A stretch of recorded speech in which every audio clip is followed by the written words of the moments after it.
बिस्मिल्लाहिर्रहमानिर्रहीम।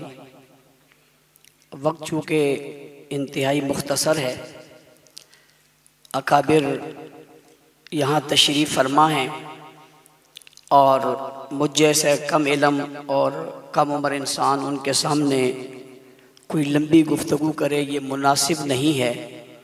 इसलिए मैं इस इजलास में तय होने वाले कुछ चीज़ों की तरफ आपकी तवज्जो दिलाऊंगा। और सबसे पहले मैं अपने मुरब्बी और मोहसिन हज़रत अक़दस हज़रत मौलाना डॉक्टर आदिल ख़ान साहब दामत बरकातुहुल आलिया, जो शेखुल हदीस रईसुल मुहद्दिसीन हज़रत मौलाना सलीमुल्लाह ख़ान साहब रहमतुल्लाह ताला अलैह के जानशीन हैं, उन्होंने इस मौके पर जिस फरासत और जिस तदब्बुर के साथ अपने हकीकी जानशीन और वारिस होने का सबूत दिया है, आज का ये पूरा इज्तिमा उनको खराज तहसीन पेश करता है, खराज अकीदत पेश करता है। और उनके इस अमल पर जिसने तमाम के तमाम तबकात को जोड़ा और जोड़कर इस मिशन के लिए यानी दिफा सहाबा के लिए जमा किया, मैं समझता हूँ इसकी जितनी तारीफ़ की जाए कम है। आज जो हम यहाँ पर बैठे हुए हैं ये उन्हीं की इस मोहब्बत की वजह से है। और फिर सिर्फ यही नहीं, उनके यहाँ इजलास के बाद जब ये गुस्ताखी हुई थी तो हम बहुत परेशान थे। ज़ाहिर है हमारा उन्वान है, और मैं ये भी बताता चलूँ ये कोई बताने की बात नहीं है और किसी के सामने रखने की बात भी नहीं। इस उन्वान पर हमारी कितनी मेहनत है और कितनी कुर्बानियाँ हैं ये ढकी छुपी नहीं है। अल्लाह की कसम अगर मैं उसका इजहार करने लग जाऊं तो शायद आप अपने जज्बात पर काबू न रख सके। मेरे कुर्ब जवार वाले नौजवानों के लाशें किस तरह गिरे, 4-4 बच्चों के लाशें एक दिन में हमने कैसे पढ़े, मुश्किल वक्त में हम किस परेशानियों का शिकार हुए, हथकड़ियाँ और बेड़ियाँ हमें कैसे पहनाई गई। इस मुल्क के अंदर हमें एक तन्हा करके यूं कर दिया गया जैसे हम कोई बड़ी गलत बात कर रहे हैं या हम यहाँ पर कोई गलत चीज़ पेश कर रहे हैं। कभी हमें यूं पेश किया गया कि हम बुजुर्गों के मुखालिफ हैं, कभी हमें यूं पेश किया गया कि हम पाकिस्तान के मुखालिफ हैं, कभी हमें यूं पेश किया गया कि शायद ये सारे हालात ही हमारी वजह से हैं। जब हर तरफ से नजरें हमारे ऊपर से उठी और हमारे ऊपर रियासती वो जबर हुआ, वो तशद्दुद हुआ, वो जुल्म हुआ जिसकी मिसालें मैं पेश नहीं कर सकता। 29 साल के बाद एक आदमी जब जेल से बाहर आ रहा हो तो उसके 29 साल की कीमत क्या है इसको आप समझ सकते हैं। और जब 24 साल बाद किसी का लाशा जेल से बाहर आ रहा हो तो उसकी अहमियत क्या है उसको आप समझ सकते हैं। और जब बरसरे रोड हथकड़ियाँ पहने में उसे गोली मार दी जाए तो उसके घराने की कैफियत क्या है वो आप शायद समझ सकते हैं। और आज 6-6 साल और 7-7 साल हो गए, लोग लापता हैं, उनका पता नहीं है। और उनका जुर्म सिर्फ ये है कि उनने सहाबा की मदा और तारीफ और दिफा की बात की थी। और ये गुस्ताखी के जो क्लिप आपको सुनाए गए हैं, अल्लाह की कसम ये बहुत कम है, बहुत कमजोर है, बड़ी कम बातें इतने शदीद थे। मैंने इन्हें मना किया ये सब मत दिखाओ, ये तो मैं बर्दाश्त नहीं कर सकता, ये कोई बर्दाश्त नहीं कर सकेगा। जज्बात काबू में नहीं रहेंगे। उन लाशों, उन जवानों, उन अकाबिर, उन बुजुर्गों की उस मेहनत में जिन्होंने अपनी जानों के नजराने पेश किए, मैं इस इज्तिमा में आज उन्हें सलाम अकीदत पेश करके उनकी रूहों से कहना चाहता हूँ तुम नाकाम नहीं हुए, तुम कामयाब हुए हो। अल्लाह की कसम ये पहली सफ में बैठे अकाबिर दारुल उलूम कराची, जामिया बिन नूरिटोन, जामिया फारूकिया, जामिया सिद्दीकिया, जामिया असद उलूम, ये तमाम मदारिस के लोग, ये अकाबिर, ये मशागिर, ये दानिश्वर और ये स्कॉलर यहाँ बैठकर आज ये कह रहे हैं जो बात आपने कही थी वो सच थी, लेकिन ये कुफ्र छुपा हुआ था। आज रोड पर आ गया, चौक पर आ गया, नंगा हो गया।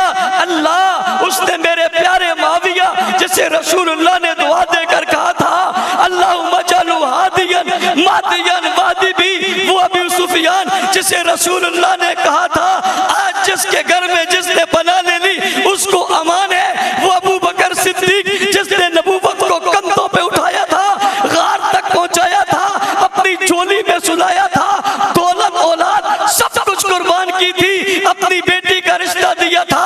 अल्लाह मजबूर है, हम बेबस हैं। अल्लाह की कसम इस मुल्क में आज उस शख्स की तकफीर की गई, रोड और चौक पर इन लोगों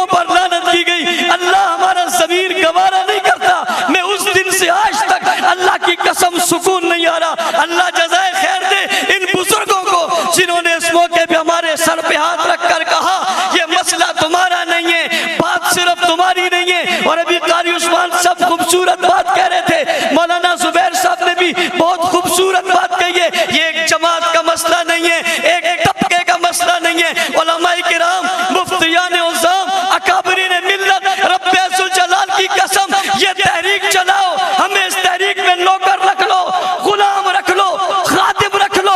रब्बे ज़ुल जलाल की कसम, मैं तुम्हारे दफ्तर में झाड़ू दूंगा।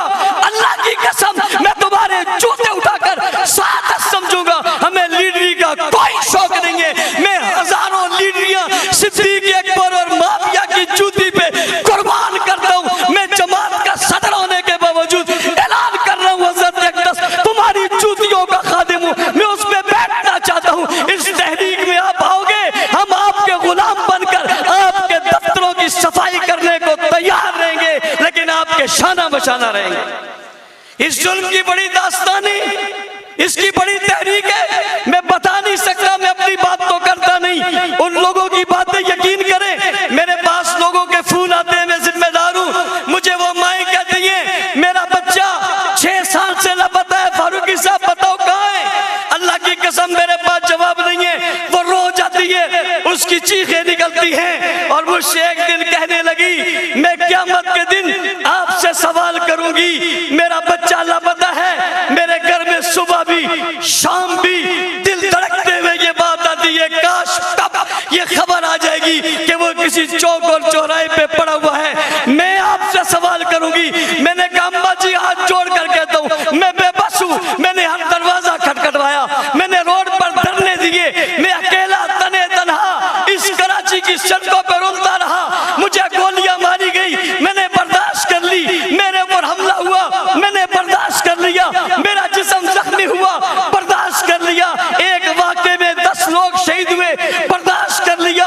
कई जख्मी हुए, बर्दाश्त कर लिया। रब्बे ज़ुल जलाल की कसम, किसी ने अच्छा कहा तब, बुरा कहा तब। अल्लाह मुझे तकब्बुर, रियाकारी से बचाना, ये मेरी जिंदगी का सरमाया है, ये मैंने आखिरत के लिए रखा हुआ है। अल्लाह मैंने आज इन लोगों के सामने ये बात बता दी है, मुझे माफ करना, लेकिन अल्लाह मैं बता इसलिए रहा हूँ। अकाबिरीन मिल्लत, उलमाए किराम, आप मसाजिद के आइम्मा हैं। अल्लाह की कसम लोग आपके पास हैं, आपके मिंबर में आपसे सहाबा के तज़किरे जब कम हुए, अल्लाह की कसम ये कहा गया ये एक तबके का मसला है, एक जमात का मसला है। हज़रात सहाबाए किराम, किसी जमात का मसला इसलिए नहीं हो सकता कि कुरान की 1126 आयतें इन मुक़द्दस लोगों के बारे में नाज़िल हुई है।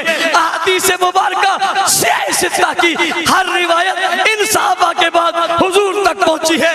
रब्बे ज़ुल जलाल की कसम, फ़िक़्ह और हदीस तमाम दीन का सरमाया इन पर खड़ा है। और गौर कीजिए इन सहाबा पर तनकीद क्यों हो रही है। आपने देख लिया वो तो अल्लाह को भी नहीं छोड़ते, रसूल अल्लाह को भी नहीं छोड़ते, लेकिन निशाना सहाबा को इसलिए बनाया कि इस्लाम की इमारत सहाबा पर खड़ी है और वो ये इमारत गिराना चाहते हैं। याद रखना, इमारत गिराने वालों कुछ इमारत के चौकीदार भी हुआ करते हैं। मैं आज बरबला कहता हूँ हम ठेकेदार नहीं हैं, अल्लाह की कसम हम लीडर और ठेकेदार नहीं हैं, हम सहाबा की उस इमारत के चौकीदार हैं। और ये मानना पड़ेगा, मार हमेशा चौकीदारी खाता है, मार ठेकेदार नहीं खाता। हम चौकीदार बन के खड़े उस इमारत को गिराना चाहते हैं, हम उस इमारत को बचाना चाहते हैं। आज बरेली मकतबा फिक्र के मेरे दोस्त यहाँ मौजूद, अहले हदीस मकतबा फिक्र के लोग यहाँ मौजूद, जमीयत उलमा इस्लाम सिंध, जमीयत उलमा इस्लाम फा, तंजीमात मदारिस दीनिया, अशातुत तौहीद व सुन्ना, दीगर तमाम जमातें खत्म नबूवत की यहाँ मौजूद है। आज इन्होंने हमें सहारा दिया। मैं इनके तवस्सुस से कहना चाहता हूँ हज़रात अकाबिर, आपने एतमाद किया है, अल्लाह की कसम पहले भी कुर्बानियाँ दी थी, उससे बढ़कर देने को तैयार है। आपके साए के तले हम निकलने को तैयार है, चाहे जो हो जाए हम सह लेंगे। अल्लाह की कसम आपको मायूस नहीं करेंगे। और अगली बात अरबाब इख्तिदार से, जब ये गुस्ताखी हुई शहर कराची में यह खबर फैली, उस वक्त हुजूम कंट्रोल नहीं हो सकता था, हमने कंट्रोल किया। इस मुल्क की और कराची की इस बदअमनी को हमने बचाया। इन अकाबिर की वजह से वो बची है। और जनाब इज्जत महब, अगर दूसरे दिन तिब्बत सेंटर पर हम जमा हो जाते तो वो तिब्बत सेंटर से लेकर बिन्नौरी टाउन तक ये बहुत बड़ा एक काफिला होना था। सिर्फ वही नहीं रहना था, ये कहीं भी जा सकता था।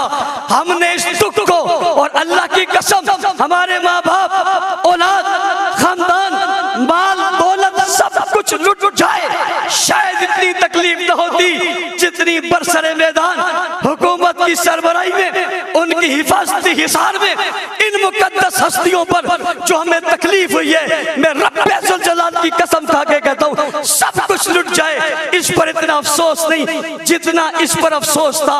लेकिन हमने एक बार फिर अपने जख्मों और इनके जख्मों पर मरहम रखने के लिए हमने कोई ऐसा इक़दाम नहीं उठाया जिससे हमारे मदारिस, हमारे अकाबिर पर कोई बात आती, हम फिर अकाबिर के पास गए। ये कुछ हो गया है, हमें क्या करना चाहिए? अल्लाह जज़ाए खैर दे हजरत डॉक्टर साहब को, ये शेख साहब के मेरे मुरब्बी और पीर हजरत शेख साहब के फर्जंद थे, मेरे उस्ताद मोहतरम है। इनका घबराना नहीं, कल स्वादी आजम का जमाना था तो सलीमुल्लाह खड़ा था, आज जमाना आया है तो इब्ने सलीमुल्लाह खड़ा हो गया। हमने सुख का सांस लिया, फिर हम शेखुल इस्लाम साहब के पास गए। एक मेरी मुलाकात शेखुल इस्लाम साहब से अलहदा हुई। मैंने ये क्लिप जो आपको दिखाए, हजरत को दिखाया, अल्लाह की कसम हजरत ने मोबाइल छोड़ दिया, हाथ कांपने लग गए और मगमूम हो गए, चेहरे के तासुरात बदल गए। मैंने कहा पता नहीं अब ये मुझे क्या कहेंगे, और कहा बहुत अफसोस है, ये कुछ ये कह रहे हैं, ये कुछ ये कर रहे हैं। पिछली बातें किताबों की थी, अब किताबों पे नहीं रही, अब रोडों पे आ गई। कल मुझे एक शख्स कह रहा था आप बहुत सख्ती करते थे, आपकी सख्ती की वजह से देखो ना क्या हुआ। मैंने जवाब में कहा जब तक हम सख्ती करते थे किसी की हिम्मत नहीं थी वो रोड पे आके कुछ बोल सकता। आप सब ने कहा था नरम हो जाओ, और जब हम नरम हुए तो अब रोड पे आके वो गर्म हो गए। इसलिए